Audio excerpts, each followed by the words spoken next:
Beshem Hashem Naaseh Venasiach Sheniske Lagdil Torah Ladira Betachlit Shalirat Shamaim. On est le jeudi 1er du mois de juillet, déjà pratiquement le soir, Bezrat Hashem, cours acheté par Katia Krief Ayekara pour l'élévation de sa tante Mathilde Bat Bea Zichrona Livracha Roi Hashem Tenachena Began Eden Elion Vachalo Shorvot Ima Bichlal Araham Zelochot Bechen Yehi Ratzon Lomar Amen. On joindra en même temps l'élévation de l'âme de Georges Eliaou Ben Simcha Ali Salava Shalom. L'élève Alpha Dalim, une grande réfoua Shlema pour Moratimi, Viviane Batester, Sarat Al-Batefrat, Myriam Yana Ben Esther, Kol Arishima Yegdola, Vakdosha Sheno Ufren, Hashem Atov, Yedidi Ayekar, Meir Ben Rivka le Mishpahat, Fitoussi, Bechol Chol Israël, Bechol Atar Be'atar. Sans plus tarder, on commence notre chiour avec, juste un instant.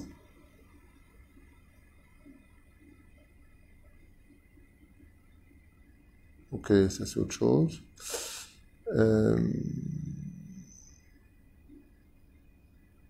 Ça s'est passé. Top. Bezrat Hashem. On étudiera aujourd'hui un Mahamar de la paracha de la semaine avec Rabbi Yaakov Abu Hatzera, Souto Yagen al Kolam Israël, Amen ve Amen. Rabbi Yaakov, à propos de Pinchas, Ben Elazar, Ben Aaron HaKohen, qui dit Eshiv et Hamati me'al Bene Israël, bekan'o et kin'ati betocham, velo chiliti et Bene Israël, bekin'ati. Pourquoi tout cela? Parce que Pinchas ben Elazar ben Aaron HaKohen a été capable d'adoucir la rigueur et la colère divine, car Dieu est un Dieu jaloux et il est considéré comme étant de l'avodah zara, de l'idolâtrie, la débauche. La débauche est une forme d'idolâtrie, comme je l'expliquais cet après-midi à une jeune femme qui donc avait entre autres des sentiments pour une autre personne alors que c'est une femme mariée, que tout amour qui n'est pas kasher, c'est de l'amour qui vient de la sitra achara. Je sais que les gens ont beaucoup de mal à comprendre cela. On suit son cœur, on suit ses yeux, on a des pulsions, on a des hormones, on a tout un système à l'intérieur. On a des coups de foudre et ça finit en coups et en foudre, comme vous l'avez bel et bien compris. La reine, il est très très important de comprendre que tout ce qui n'est pas Torah, que vous le vouliez ou pas, que ça plaise ou pas aux oreilles de certaines personnes, c'est tout simplement de l'avodah zara, l'opachod et le yoter. Quand on ne travaille pas pour Hachem, alors on travaille pour qui? Il n'y a pas 2, 3 ou 10 choses, il y en a 2. Ou tu travailles pour Hachem, ou tu travailles contre Hachem. Il n'y a pas de contre autre que cela dans le judaïsme. Ma omer lanou ici, Rabbi Yaakov Abu Hatzera, à propos de ce verset d'Abir Yaakov. Donc qu'est-ce qu'il dit à propos du verset?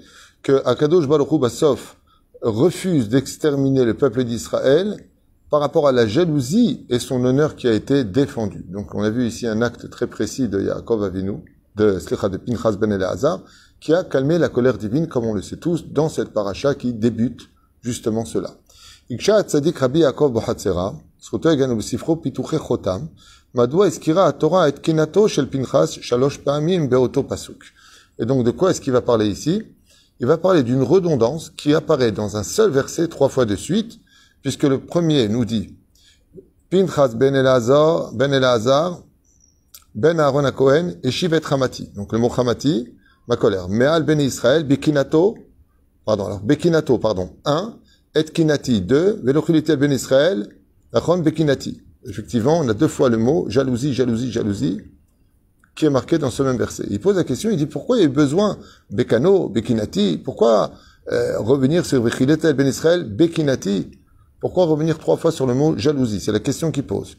Rabbi Yaakov Abu Hatzera, à propos de ces 3 fois jaloux dans le premier verset de la Torah, nous dit à Torah Akdosha, Ba leramez ki beshaa she Pinchas ba livgoa bezimri ben Salou, al maaseu anifsha, zacha Pinchas shenishmatam shel shlosha tzadikei olam tit'aber bo. Alors pourquoi, Behemet, on a 3 fois ici le mot jalousie dans ce même verset, comme c'est marqué Ben Israël Bekano et Kinati Betocham Velochilité Ben Israël Bekinati. Donc pourquoi 3 fois? Il dit parce que en réalité Pinchas n'était pas seul quand il a agi. Il a reçu l'aide du ciel de 2 grandes tzadikim qui ont pénétré son âme. Comment ça s'est passé? Le Zohar nous dit que Pinchas parha nishmato, son âme quand elle a agi est sortie de son corps. Lema. Le Tovat Haïnyan, c'est que quand il est sorti de son corps, des fois, vous savez, quand on veut rentrer quelque chose dans un étui, ça passe pas, on le sort et on peut le re-rentrer ensemble pour mieux le fixer. Quand son âme est sortie de lui, Akadosh Baruch Hu, il a demandé à deux âmes de grandes tzadikim de l'accompagner, de le remettre dans son corps, mais de rentrer avec lui dans son corps. Et quand on fait Pinchas plus Nadav plus Avihu, qui étaient les trois réincarnés maintenant dans le même corps, ça donne Eliyahu Hanavi Zachor Letov. Et la reine ici, on a le mot d'Irabi Yaakov Bochatzera trois fois dans le même verset. Kin'a, kin'a, kin'a, jalousie, jalousie, jalousie. Pourquoi? Pour l'honneur de Dieu. Parce qu'ils aimaient Dieu plus que tout au monde. Pourquoi Pinchas et Éléazar, on aurait pu faire descendre Avraham et Yitzhak? Parce que justement, l'action de Nadav et Avihu, qui avait été commise dans la paracha de Shemini, où ils sont rentrés brûler des encens en l'honneur de Dieu, par amour pour Dieu, par jalousie pour Dieu, eh bien, devait être réorienté en l'honneur d'Hachem comme il le fallait. Et dans cette action-là, les deux grandes sadikim se sont réparés, puisque la kin'a, de la différence de leur kin'a à eux, c'est-à-dire la jalousie de Pinchas en l'honneur de Dieu, était cachère, face à la jalousie de ces deux grands personnages qui n'étaient pas valables et consolidés par le Créateur du monde. Ils se sont réparés. Seulement, la différence, c'est que la puissance de Neshama de Pinchas a triplé. Et comment est-ce qu'on le voit ici? Rabbi Yaakov te dit, parce qu'il y a marqué trois fois le mot kin'a, kin'a, kin'a, jalousie, jalousie, jalousie. Très bien. Bonne réponse à donner à nos enfants à table de Shabbat si on pose la question. Donc il dit Kizacha Pinchas shenishpatam shel shlosha tzadikei olam tita berbo. Otam tzadikim ayu qui était Nadav Avihu. Et donc qui était le troisième? Là on a un chidouche. C'est que dans d'autres livres c'est marqué que l'alliage de la neshama de Pinchas avec Nadav et Avihu égale Eliyahu. Mais là Rabbi Yaakov Bochatzera il nous apprend un chidouche. Il dit non seulement il y a eu Nadav, il y a eu Avihu, et il y a eu Eliyahu Hanavi, l'âme d'Eliyahu Hanavi, Zachor étant l'ange, qui est aussi rentré en lui. Donc, Pinchas est devenu Eliyahu Hanavi parce que c'est réincarné l'ange Eliyahu Hanavi en lui, et non pas que lui est devenu Eliyahu Hanavi, Zachor Letov. Le chidouche. Et la reine, Muskar, Bikin Ao, et Kinati. Effectivement, si on pose la question maintenant, pourquoi on parle de la jalousie d'Eliyahu Hanavi? Parce que Eliyahu Hanavi était un grand, extraordinaire défenseur de l'honneur de Dieu sur terre. Comme on l'a vu avec les 450 sorciers de Baal Péor, où il leur dit, mais jusqu'à quand, enfants d'Israël, vous allez jouer sur les deux plateaux, où vous êtes pour Hachem, ou vous êtes contre Hachem. C'est comme ça qu'Eliyahu Hanavi Zachor Letov le dit. Ad mata et tesachaku al shta seipim. Ol Hachem, ol Baal Péor. Ou vous êtes à droite, ou vous êtes à gauche. Il n'y a pas de, on peut pas se présenter comme un homme de droite et aller siéger avec la gauche. Il y a un truc qui va pas. Et la reine, Omer po, l'irmoz, al shalosh neshamot, shnit'abru bo, beotasha. Et donc, il a eu le mérite de vivre cet événement-là. J'aimerais en même temps faire une parenthèse avant de continuer cette extraordinaire étude de Rabbi Yaakov Abohatzera et vous dire que on peut tous vivre cela à des degrés différents dans notre vie. Par exemple, Ben Ishra, il dit, si tu étudies Rashi, allume une bougie à côté de ton l'honneur de Rashi et rentre sans t'interrompre dans l'étude de Rashi. La Neshama de Rashi, elle vient se poser sur la flamme et elle va t'éclairer ses yeux à bien comprendre ce que tu es en train de lire de ce que lui a voulu enseigner. Et c'est pareil pour tous les tzadikim. C'est une ségoula, pour ceux qui veulent. On peut être en train d'étudier même seul et se retrouver avec la neshama du tzadik qu'on étudie nous-mêmes, si Bezrat Hashem on a investi avec eux avec respect, kavod, et qu'on sait transmettre ces messages par amour, on a le mérite, homme comme femme fait les télim pareil. Allume en même temps une bougie en l'honneur du roi David, ve Bezrat Hashem, elle peut se retrouver accompagnée de l'âme du roi David dans la puissance de ces télim, Bezrat Hashem Yitbarach. Tov, haemeti, shenanu eseg va'avana ben istarot. Et là, Rabbi Yaakov Bochatzera, il dit, malgré cette belle explication, on ne comprend pas la profondeur réelle de ce que l'on est en train de dire. Ula mikan, nilmad lekach hatzum venifla. Ceci étant, de là, nous avons quelque chose de grandiose à apprendre. V'sha'a she'adam itametz u'moser et nafsho lekayem mitzvah, ve'lasot et ratzon Hashem, harem ve'hashamayim yisayim beyado le'atzliach le'ashlim et hamitzvat zo, et ma'aseh she'oseh l'ervod Hashem. ודומה לזה, סיפר באוזנינו ידיד נאמן שבאחד הימים פגש את הרב אורי זוהר. Donc ici on raconte l'histoire de Rav Ori Zohar, de Rechagav, qui est repris sur l'enseignement que donne Rabbi Yaakov Bochatzera, qui est exactement ce que je vous ai dit, qu'une personne qui veut faire le bien, qui n'a pas la force de le faire, tout comme on a vu que Pinchas n'a pas eu la force à lui tout seul de surmonter l'épreuve terrible de cette débauche de Zibri Ben Salou et de Kozbi Batsour, il a eu l'aide du ciel, de là que personne n'ait jamais peur, sous prétexte que le poids à lever ou l'honneur de Dieu à soutenir serait trop lourd pour ses épaules, il aura automatiquement l'aide d'un tzaddik qui viendra du ciel, le soutenir, l'aider et le consolider à pratiquer la Torah et les mitzvot. On raconte à ce propos une histoire avec le Rav Uri Zohar. Vous avez tous entendu parler du Rav Uri Zohar, qui était un ancien acteur au cinéma israélien et qui est devenu aujourd'hui un Rav et un très grand conférencier, Baruch Hashem, très apprécié du monde des yeshivot. Shlita, Shal Oto Yomar Na'alanu, Arav, Ketzad Itzarta La'asot, Shinu Yamapecha Atzum Kolkar Bechayecha. On lui a posé la question au Rav Uri Zohar, comment est-ce que tu as fait pour réussir, toi qui étais un acteur numéro 1 d'Israël, la première étoile, la star d'Israël, payer des millions pour les films que tu faisais, la totale? Arav Ishiv Amarlo, comment j'ai fait tchouva? Gamani Nini Yodea. Il a répondu le Rav Uri Zohar, je vous dis franchement, je ne sais même pas comment j'ai fait pour faire tchouva. Echasitizot, Oto Aish, Lo Viter Vishum Iksha Vishaal, Haïtachen, Valo Arav Asa et Ashinui Beatzmo. Il est impossible que tu aies changé sans savoir qu'est-ce qui t'a réellement fait changer, lui a dit son interlocuteur au Rav Uri Zohar. Olam Achomriut, El Olam Torah Bagdosha. D'un homme qui a laissé tomber tous les plaisirs de ce monde, le monde matériel, pour se retrouver dans le monde de la Torah. Comment t'as fait une chose pareille? Partout où tu allais, tu avais les femmes, tu avais les tapis rouges, tu avais les photographes, tu étais une star. Et t'as laissé tout ça pour avoir une barbe sur le menton, un chapeau sur la tête, et occupé à la Torah du matin au soir. Comment tu peux dire que tu ne sais pas comment tu as fait? Les schémas, donc le Rav Uri Zohar, il a souri, il lui a dit, Shmana Yedidi, écoute mon ami. Kavanati Aïta, Shebedera Teva, Lo Ayuli, Akohot, La Asot, Shinui Gadol, Kolkar. Et il dit comme ça, ce que j'ai voulu te dire quand je te dis je ne sais pas, je sais moi comment j'ai fait tchouva. Je ne sais pas quelle force du ciel m'a été donnée pour faire tes tchouva. Mishamaim Azruli, car du ciel, sache qu'on m'a beaucoup aidé à surmonter toutes ces envies qui étaient en moi, cette envie de l'argent, des femmes, du succès.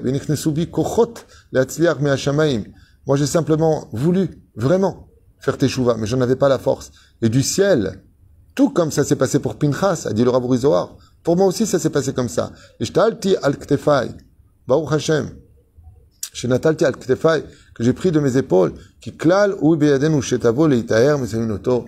Et il a dit le Rav Uri Zohar, car il faut savoir que l'homme est emmené là où il veut aller. Et c'est ça qu'on doit apprendre essentiellement, dit Rabbi Yaakov Abu Hatzera de cette paracha. Quand on est en train de dire que Pinchas, il a agi en conséquence, on pourrait poser la question, mais qu'est-ce que tu en as à faire, Pinchas? Toi, tu es le fils d'Éléazar, tout le monde t'a porté Masrot, tu as de l'argent, tu es futur, Bezrat Hashem, grand Kohen Gadol, éventuellement. Qu'est-ce que tu en avais à faire de cette débauche qui est là-bas? Il dit, mais je peux pas laisser un acte et laisser l'honneur de Dieu, Chazvé Shalom, être jeté par terre. Je devais agir. Le problème, c'est que j'en avais pas la force. Alors, du ciel, on lui a envoyé Nadav, Avihu, et selon Rabbi Yaakov Abu Hatzera dans Piturei Chotam, dans son livre, aussi l'âme d'Élu Hanavi. Et donc, combien ils étaient? 4. Keneged Yud Kevavke. Et ainsi donc, on a vu qu'il a pu réussir. Rabbi Yaakov, il dit, c'est un enseignement pour toutes les générations dans cette paracha, que tout celui qui voudra faire teshuva, et qui prétend ne pas en avoir la force, ou celui qui veut arrêter de fumer, celui qui a des addictions, celui qui veut vraiment, mais vraiment, qu'il sache qu'il peut toujours demander l'aide du ciel, si ce qu'il demande est pour qu'il devienne meilleur et qu'il puisse apporter Bezrat Hashem un Kiddush Hashem sur terre. Rien n'est impossible, même si tes épaules ne sont pas aptes à lever le poids dans lequel tu veux t'engager. Si vraiment tu veux y arriver, alors tu peux. On le voit avec tous ces grands tzadikim, le Rav Ovadia Yosef, c'est un homme qui s'est mis à étudier la Torah, comme beaucoup d'autres rabbanim. Il a décidé de changer la face de la halacha et de l'amener à un langage où tout le monde pourrait accéder. Bezrat Hashem, en enlevant toute cette mahlouquette et en faisant un chemin tellement droit et tellement pur. Il y a cru. C'était très dur à faire, ce qu'il a écrit, pratiquement impensable. Du ciel, on lui a donné la possibilité. Le Rabbi Lubavitch, un homme Bessachakol comme tout le monde, qui allait aux toilettes, Chutz Mikvodo, comme tout le monde. Un homme qui avait besoin, comme tout le monde, de manger pour vivre. Un homme qui nous ressemblait en tout, mais qui a décidé de relever l'étendard de la Torah et des mitzvot dans le monde. Et à lui tout seul, il a réussi? Non. Il avait Siyata d'Ishmaïa. Il a eu Hachem avec lui. Et ce Rabbi Nachman de Breslev, un homme très simple, qui paraissait jeté d'un endroit à un autre, si pauvre, sans toit très souvent, et alors, il a décidé de dévoiler la Torah des mondes supérieurs dans un langage d'enfant. Et on est en 2021, et il a réussi son challenge. Pourquoi? Parce qu'il avait l'aide du ciel. Pour chacun de nous, Bezrat Hashem, quoi que l'on veuille faire, quoi que l'on veuille dire, quoi que l'on veuille essayer, n'hésite pas. Parce que si vraiment tu sais que Akadosh Baruch Hu, il est avec toi, et que ce que tu fais, c'est vraiment en son honneur, tu peux être certain que tu réussiras sur tous tes chemins. Et de comprendre que si on n'a pas les épaules assez larges pour pouvoir lever le joug de toutes les mitzvot de la Torah, Akadosh Baruch Hu élargira avec nous nos épaules parce qu'il nous soutient et nous aidera sur tous nos chemins. Car on peut être plus fort que la nature. Et ce qu'il y a de plus incroyable, c'est que les limites chez les Juifs ne sont imposées que là où ils veulent les voir. Que chacun de nous arrivons au maximum de notre potentiel, tout comme Pinchas a été capable de lever 2 êtres humains. C'est impensable au niveau physique. C'est impensable. Même la lance aurait pu se casser. Et il aurait pu devenir impur en tant que Cohen. Il n'est pas resté impur. Le vav est coupé là-bas. Shalom, pour dire qu'il a eu 12 miracles. Il y en a qui disent 6 miracles. Il y en a qui disent 12 miracles. Le vav du mot shalom, vous allez voir dans le Sefer Torah, il est coupé. C'est fait exprès, c'est pas une faute. Pour te dire qu'il y a un remez là-bas. Sur les miracles qui ont eu lieu. Comment il a pu avoir un tel miracle? Réponse, parce qu'il voulait non seulement faire un kiddush Hashem, rester vivant, mais mieux encore. En tant que Cohen, s'il touchait un mort, il serait devenu impur. Zimri était juif. La Torah a fait en sorte que seulement quand il le déposera au sol et qu'il lâchera le bâton, alors il rendra son âme, pour le laisser pur. À de tels degrés, l'aide du ciel peut nous être accordée si vraiment ce que l'on fait est en l'honneur de Dieu. Alors, homme comme femme, ne tenez pas compte des moqueurs au bureau. Qu'est-ce que c'est que ce qui souille? Qu'est-ce que c'est que ça? Pourquoi tu mets les tefilines? Pourquoi tu fais Shabbat? Qu'est-ce qui t'arrive? T'as fait un éder? T'as eu des problèmes? Entrez pas dans tout ça. Celui qui veut, dans le monde d'en haut, on l'emmènera. Et celui qui veut le mal ira taper jusqu'à sa porte. C'est à nous d'ouvrir la porte du bien ou du mal. À nous de voir comment on veut servir, Bezrat Hashem, l'intérêt du monde et l'intérêt de l'honneur divin. Baruch Adonai Leolam, Amen et Amen. Kol Tov, et à tout de suite pour un prochain shiur.